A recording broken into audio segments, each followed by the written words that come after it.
Hello everyone and welcome along to another episode of the TurfCast podcast pre-game show, of course with me, Joe Redmond, and those of you that are regulars to the podcast, to the show, will know that the pre-game show is exactly that. It does exactly what it says on the tin. We do a show, we chat about the game coming up.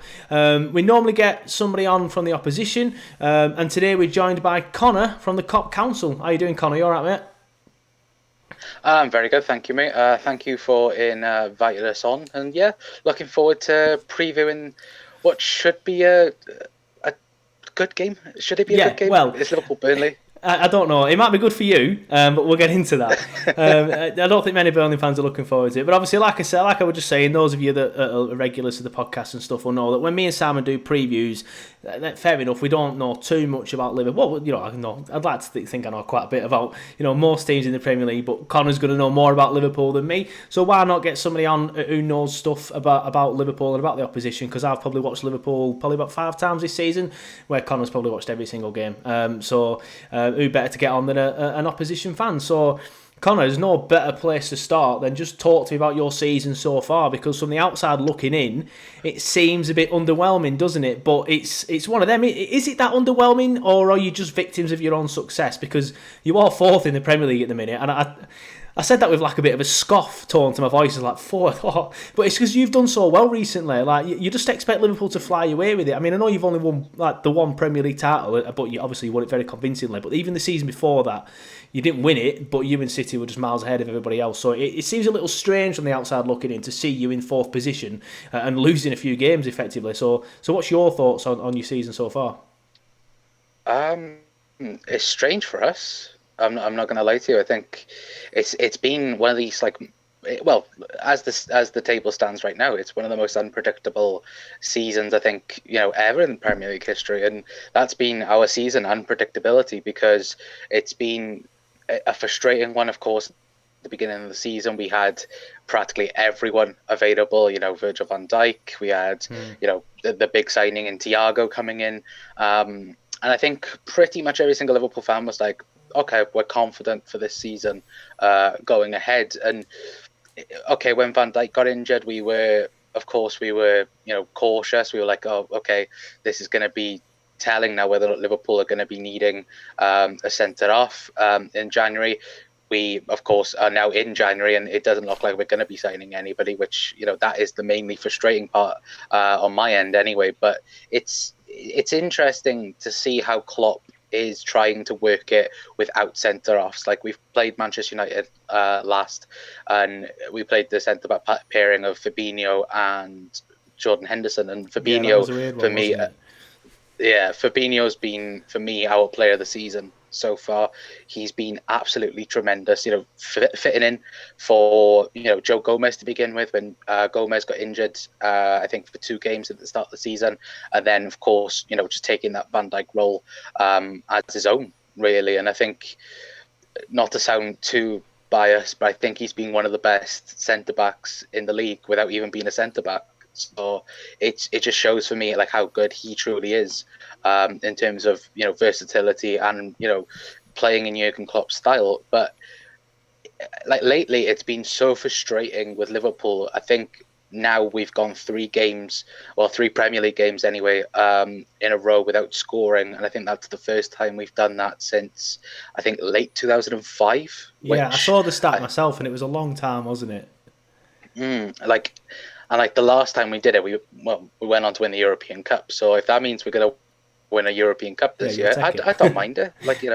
Yeah, I'll take it, to be fair. But it's just been one of those seasons that it's just frustrating, but we don't know why it's frustrating. We can't figure out why it is frustrating. And for me, I think, many Liverpool fans are, under the impression, and I'm in that included, if Van Dijk is currently fit, or we have a player like Van Dijk that's very verbal, likes to tell people where to be in that positions the game, and keeps the tempo up then of the game, then I think Liverpool would be doing a lot better than what we currently are. I think we are missing that type of player in Virgil, not only defensively but just all over the pitch. It's massively impacted. So yeah, it's just frustration. I think that's the main word I can use, really.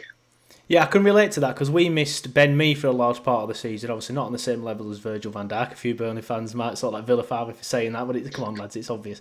But he's just as important to us in that role. He's the Burnley captain, so he organises obviously very well, and I think he's quite vocal. He's not the most vocal captain we've ever had. I think Tom Heaton were more vocal than Ben, but I think it's clear that he's obviously an organiser. And is that sort of what you're missing in Virgil then? I know you mentioned that you're missing sort of like his presence, but are you missing sort of like his organisation as well, or just the entire package really? Yeah, the organisation mainly. I think, like I said, I think with Fabinho's defensive capabilities, I think we don't miss Virgil as much as in that aspect of things. Yeah. Yes, we miss Virgil completely because we are missing the best centre back, probably in world football, and that is of course a massive hole to fill. But I think the problem is with Liverpool as well is the fact we have the likes of Matip being injured, of course Joey Gomez's injury as well, being out for the entirety of the season is not good. And then we let go of Dejan Lovren, which, to be fair, I think I would have taken Dejan Lovren over Jordan Henderson at centre back, if I'm being perfectly honest. But it's just been it's more verbally that I think we miss Virgil because I think we highlighted a clip of us playing Brighton, I think last year or the season before, where I think Trent was out of position, I think many of the time, and you just see Virgil screaming towards Trent, and I mean screaming. I think Jurgen even told Trent to look at Virgil because he was screaming at him, and I think that is what we do miss because in midfield normally we got Jordan Henderson being that verbal player that will tell pretty much the midfield and attack where to be. And that, I think the best clip I think I could really show or really tell was us against Chelsea early on in the season, where I think Jordan Henderson told Mane to come into infield, and Mane did it and got Chelsea a red card. So that's how good it is. But Henderson at centre back is not that. It's not that useful. And that I think was being missing as well, in terms of having to put Henderson at centre back and having to have that hole in the midfield as well. Now, whether or not that will be changing against you guys, because Matip is apparently fit for us, which hallelujah in some aspects. But it will be interesting to see how we do cope without signing anyone, because I think for most clubs no one is signing anyone in January, which is built up a frustration for me, but I can also understand as well with obviously the current situation around the world. Yeah, I think, well, obviously we haven't signed anybody yet. I think I keep holding on to the fact that it's still only, the 20th? 25th? It's the 20th, isn't it? Right now it's the 20th, obviously the game's on the 21st. So it tends to happen a lot, sort of around the 25th. That's what I'm clinging on to anyway, because obviously we've got new owners in anyway, and we need fresh blood badly. But yeah, just moving away from that, obviously you mentioned briefly about your problems up front. Now the stat was you haven't scored one single goal for 3 games, and like you said, you haven't done that since the mid-2000s, you think it was. Don't quote us on that, because neither of us can remember exactly. But yeah, what's going wrong? Because you've still got 3 brilliant footballers, brilliant attacking players up front. So why aren't you scoring the goals? Is it because you've got the likes of Henderson at centre back, whereas instead of being that link between the midfield and the attack? I don't know. I'm just sort of thinking out loud. But why do you think you're not scoring goals? No, I think you've hit the nail on the head there. I think is the fact that Jordan Henderson is playing centre back, and he isn't that. For me, I think Henderson's probably the best box to box midfielder we have at the club. I know that many people, last season, many people was suggesting why is Henderson being talked about for Player of the Year, and I'm like, if you watch Henderson throughout a 38 game season, and you watch Liverpool with Henderson and without Henderson, then you'll understand why, because he's so important towards this team. It's like when everyone goes on about, why doesn't the Liverpool midfield 3 score and assist as much as the full backs or the front 3? Was because that middle 3 is the protection towards the full backs and the front 3. Yeah. Now, with not having Henderson there at centre midfield, we're missing that. Yes, we have the likes of Gini, Wijnaldum, Thiago, of course, coming back, but it isn't the same. Like Thiago against Manchester United was probably the best player on the pitch in terms of distribution and chances created, but it was just when it got down to the nitty gritty style of trying to win the ball back as high as possible. It was that missing gap for me that I thought Henderson, because Henderson can win the ball anyway and then slot it through to Salah or Mane and easy goal.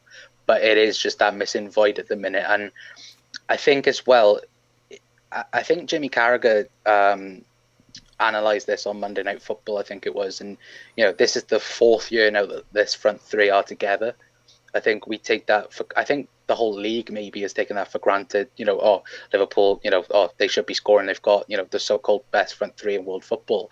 And it's like, but the longevity of this front three has, been amazing because, like I said, 4th season in, and we still have the same front three, which, if we look at Premier League history, Manchester United had probably arguably the greatest front three in Berbatov, Tevez, Rooney, Ronaldo, all of them, contributing into that. And I think that is what maybe Liverpool will have to look into. Well, of course, we've already looked into it and we've got Thiago Jota, which, he's been fantastic when he's been playing, but sadly, due to an injury, he's been out for, I think, 2 months, I think it is, when we're recording this. So it's like that's just a huge, void because he was, becoming absolutely fantastic for us. I think that was what we needed. We needed competition for the front three, and I think that's what Manchester United did so well in the 2000s, was keeping everyone competitive. And I think that's probably the problem with Liverpool at the minute. We have the elite of the front three, and then we have the rest of our attackers, and it's not good enough. Jota has closed that gap, but he hasn't, he can't fill in 3 positions like, of course we've been mentioned with, Mbappe, Haaland, and others, and that. So it will be interesting to see how, we maybe transform this team, maybe the next year, 18 months. It is going to be interesting anyway. But the one thing I wanted to ask you was, of course, you mentioned about the new owners that you have now. And I've been keeping my eye on it, not intensely, but like I've been checking now and then, and got my American flag. For me, it seemed to take a very long time for the takeover to take place. Why was that? Was it just negotiations breaking down, or was it just more complicated stuff behind? I presume it was just talks. There was another party involved, an Egyptian consortium. Whose name escapes me off the top of my head, Chris Farnell, who ran Charlton into the ground and ran Bury into had a part to play in running Bury into the ground. So there was issues surrounding that. Whether the issues were our previous chairman, Mike Gawlett, was talking to them or what, or he was using them to get leverage from the American firm, I'm not exactly sure, but I don't know. It did take a while, but I presume that buying a football club isn't just nipping down to the shops and saying, "Oh, I'll have Burnley." I presume it's quite difficult. You know what I mean? Like, look at Newcastle. Yeah. Ashley's been trying to sell Newcastle for a long time. It's not something as a Burnley fan you see very often. I think like Liverpool changed hands within the last 10, 15 years, so you'll have seen it before. As a Burnley fan, we've always been owned by local businessmen. Like, I don't want to go a full league of gentlemen on you, but we've always been like a local club by local people. You know what I mean? But now we've got these Americans in, and I don't know. It's we're an unusual one in terms of how long it took. But I'm pretty confident now they're in. There's been a few people who are a little bit worried because, like I said, we've always been a local club ran by local sort of like businessmen. But I don't know. Like I think them times are sort of gone now. Personally, I think look at how much we've regressed in the last 18 months. You know what I mean? We qualified for the Europa League qualifiers, just only 2 years ago, and then we finished 10th last season. And look at where we're at now. You shouldn't be finishing 10th and then 7th within 2 years and then fighting off relegation. I mean, I know Stoke were in the Europa League as well, and then they went down. I think Watford have finished or knocking in the top half and stuff, and they go down. So it can happen, but I don't know. I'm always one of them that's the main thing you should be doing is looking to progress every single year, which frustrated me a lot because a lot of Burnley fans, even a lot of podcast listeners who will be watching this now, I asked the question last year. I said, do you want to finish 10th or do you want to finish 7th and qualify for Europe again? A lot of people said, forget Europe, it ruined us that season. No. I'm like, how can you not want to like just be the best you can be? And I think that's my personality reflecting onto my sort of like football ambitions. But I say this on quite a few stuff. I tend to find that the mentality of a lot of Burnley fans does tend to be sort of like a little bit cautious, which is fine. But you're not gonna achieve things being cautious. And obviously, people will point out saying we've been cautious all this time, and look where we've gone. And that's fair enough. But I think there's only so much you can do by being cautious. I think sometimes you've got to push the boat out. You've got to take a risk. These new owners are a risk. But I think that the old regime, I think Mike Garlick, should I say, regime, I think we outgrew his ownership. I think not necessarily Burnley, but sort of like the Premier League and the transfer market. I think, like, look at example I always use is we finished 10th last season, as I've just said, so we finished above Everton, Villa, obviously Leeds because they're in the league below, Fulham because they're in the league below, West Ham. We finished above all these clubs who have all just thrown money at it. Like, look at how much money Leeds have spent. Villa, of course, always spend a lot of money. That's like £200 million in the last 2 summers. Everton have got Carlo Ancelotti in and things like that, and some fantastic footballers. So they've obviously all leapfrogged us.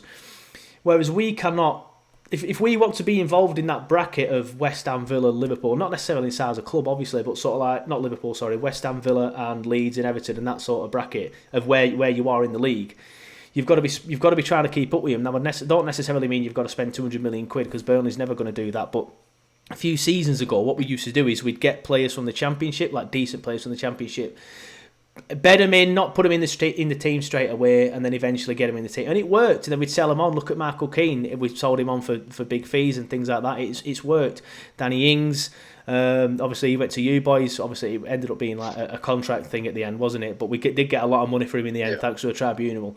But look at like even them sort of players now. Ollie Watkins has gone to Villa for a lot of money. Matty Cash went to Villa for a lot of money.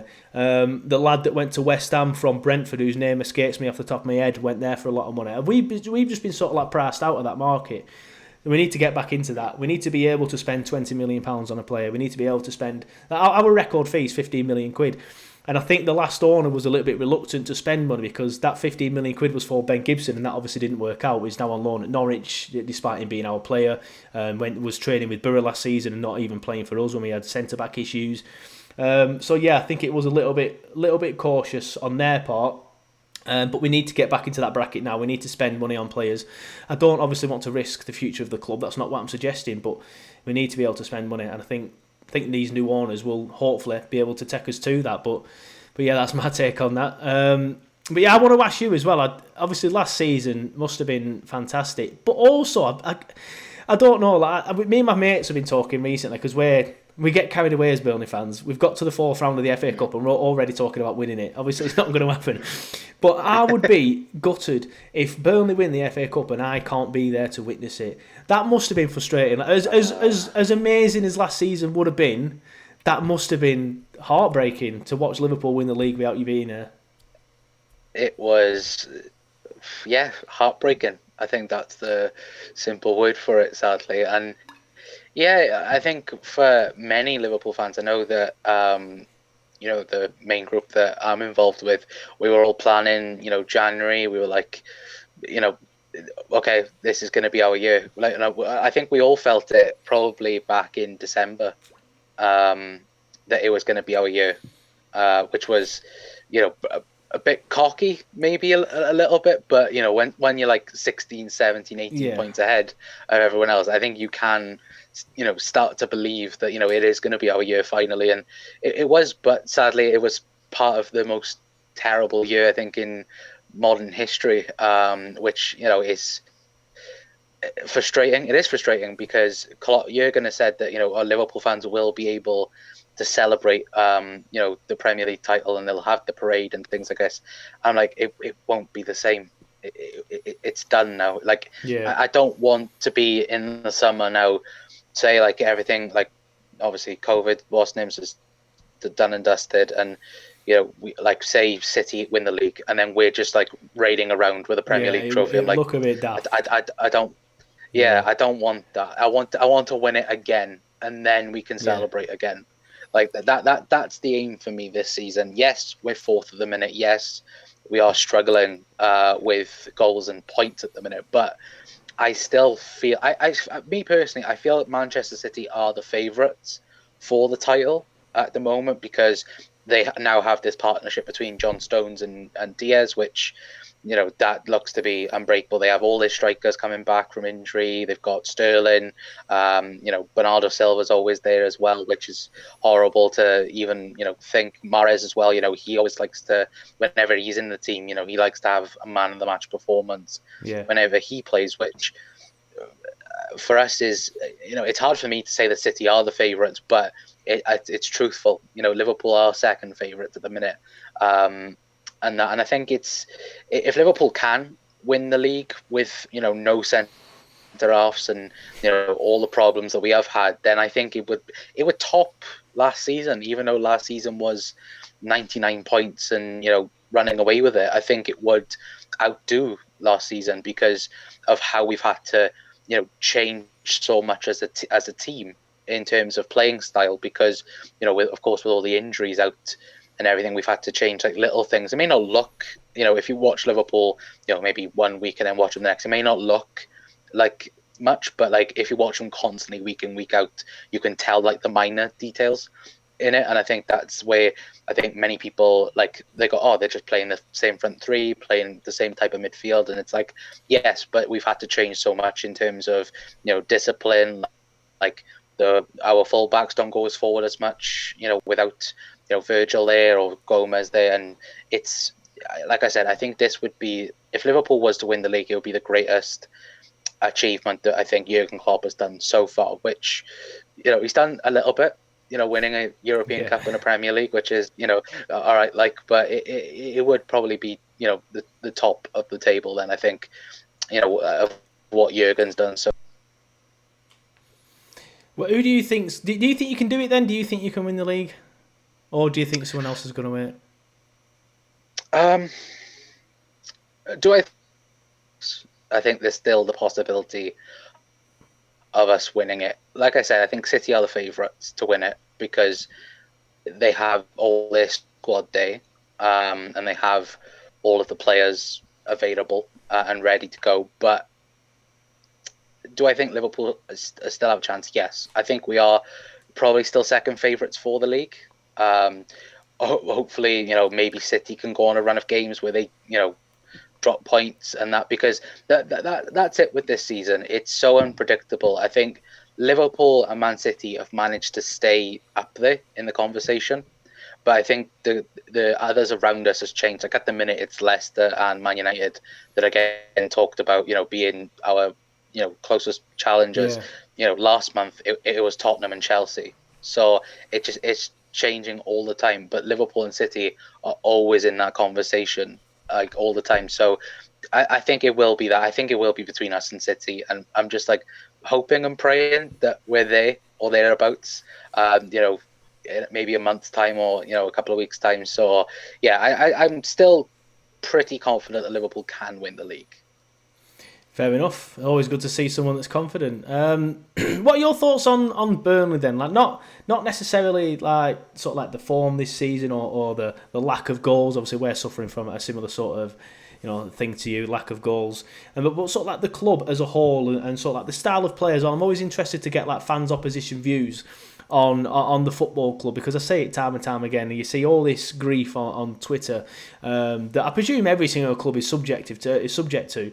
And I know I'll say the same thing I say every single time. Twitter's not the best place to gauge public opinion, but it's always very toxic. So I'm always interested to get like other fans' views on Burnley Football Club. So what are your thoughts on Burnley? I hate playing against you lot. I absolutely. That's what we love to hear. To be fair, that's exactly what we love to hear. We don't want to make it easy. You know what I mean? It's one of them, innit? Yeah, like Burnley away, you always look at it and you go, this could go one or two ways. Like it's either going to be performance, or it's going to be, 80% possession, and then Burnley nick a 1-0, super attack. And to be Yeah. fair, that's how good, and to be fair, I kind of like I don't want to really call it like small club, mentality, or like the small club like feeling, but I like the fact that people like, because no one probably like, because obviously Burnley, probably late 2000s, you come up, what was it, 2009 I think it was, and then the next season you got 2009, relegated. 25th of May 2009, best day of my life until my son was born. If you're watching this in a few years, lad. Yeah, so like it's like interesting, and then it's like you've managed to stay up and you've been up for so many years.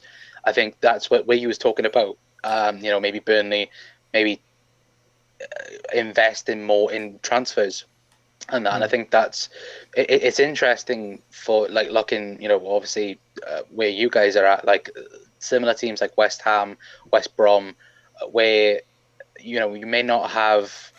Well, I say West Ham, like West Ham's owners are, that's a different story, to be fair. But it's interesting in the fact where Burnley, you could sell the likes of Nick Pope and James Tarkowski for probably 100 million with the way the market is. Yeah. And that, but you don't. And I think that's interesting because I think, with us, for an example, of course, we have that policy of, we sell to buy. We've done it with Phil Coutinho, so yeah, and that I think is interesting, and I think teams that do that are probably more capable of maintaining their performances. Like you said, yes, Burnley, 2 years ago you guys were looking at 7th and then 10th. Like now you're falling to the relegation zone and fighting for the relegation battle, but. It's for me, I think if you can keep that consistency and like just stay in the league, it's horrible for us going away to you guys, but it's always nice to see a team that you wouldn't think that like could stay in the league. Like I think the season where I think you finished 7th, I think the majority of people had you guys finish in 20th or 19th. Yeah, usually I think and that's the thing, and you do get those like hidden gems sometimes, like Danny Ings. Like for me, I loved Danny Ings when he was at Liverpool. Like I love him at the minute at Southampton, which it was just a shame for him that injuries hampered his Liverpool career in the sense, and I'm just like gutted in that aspect of things. But it's like like I said, Nick Pope, of course, he was getting talked about Chelsea moving until they signed what was it, Mendy, and that. So and it's big money with James Tarkowski's being mentioned, with Chelsea, Leicester, Liverpool, and that's the thing. And I think if you guys invest well and invest correctly, then I think there's no doubt that you could move in towards that conversation, towards a Wolves, towards a Leeds, and like maybe challenging for that Europa League spot. The one question I'd like to ask you is, you talked about you don't want that much change. Do you think you could achieve those things with the Sean Dyche and that type of style, or do you think that maybe not this season or maybe not next season, but eventually like he will have to leave for the club to be able to progress then? No, I think a lot of people have this sort of like image of Sean Dyche as he only plays in a certain way, and that's because ever since he's been in the Premier League, we've only played in a certain way. But if you go back to when we were in the Championship, I'm not going to say we were open and expansive and sort of like Liverpool style of play, but we played in a very different sort of like way. We did attack, and we got the ball similar to what we do now, but a lot faster and a lot quicker and a lot more. I think at the minute that a lot of Sean Dyche's tactics and mentality is. You need to defending is your first job. Even if you're Chris Wood and Ashley Barnes, you need to get back in shape. It's always about being in shape when you don't have the ball. Whereas if he lacks that in the Championship because he knows that the teams aren't as good. But so if Sean Dyche had 300 million to spend, obviously it's hypothetical, it's never going to happen. But if he had 300 million pounds to spend, I genuinely believe that we were playing a similar style to what we played in the Championship because he'd be able to bring the type of players in to be able to do that sort of job against better opposition. That's what I think. I could be wrong. He might just be totally set in his ways now. He's been in the Premier League for so long. But look at what he's achieved with a limited budget. You know what I mean? Like I trust him 100%. If we got a hypothetical situation of £300 million to spend, he would be the man for me. I don't see why we'd ask anybody else because he's done so well at this football club with peanuts. Like he had a bit of money to Yeah. spend in the Championship. Weirdly enough, he had more money to spend in the Championship, and he brought in like Andy Gray and things like that. You know, Joey Barton and stuff like that. You know, so and people, George Boyd as well. I can't remember if that one of his signings, but you know, he brought in some very good players. And I do think he'd do something similar if he had the budget to do it. But I think the thing is, we'll never see him sort of like expand from that budget, from that style of play. Sorry, at Burnley Football Club, because he'll never have the budget. But if he was the Aston Villa manager, for example, I think they'd be even better than what they are at the minute. I know they're playing well, and I don't want to break your heart, but I've just had a notification on my phone to say that Man City have gone 1-0 up as well. So. I apologize. It's because I just mentioned Aston Villa, it reminded me, and I'm like, they've just gone 1-0 up. So yeah, I apologise for that. Anyway, let's sort of like we start wrapping it up now because we've got to half an hour. I don't want to keep you too long, mate. Obviously, you've got a life to lead and all that sort of stuff. So, how are you sort of like expecting Liverpool to approach the game tomorrow then? Because from the outside looking in, you've not scored for 3 games. So there's all this noise about Liverpool not scoring goals. My thought process is Klopp will be like, fucking go at him.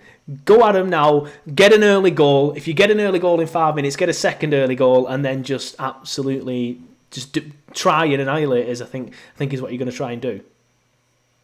Yeah, I think it is going to be exactly that. I think the built-up frustration over the last couple of weeks, I think Klopp's going to try and put it out on Burnley. The problem is, it just every time Liverpool look really good going forward, Nick Pope is just there with his arms and legs, just like like Mr. Elastic, just like what's the like. To be fair, I like Nick Pope. He's a very good goalkeeper.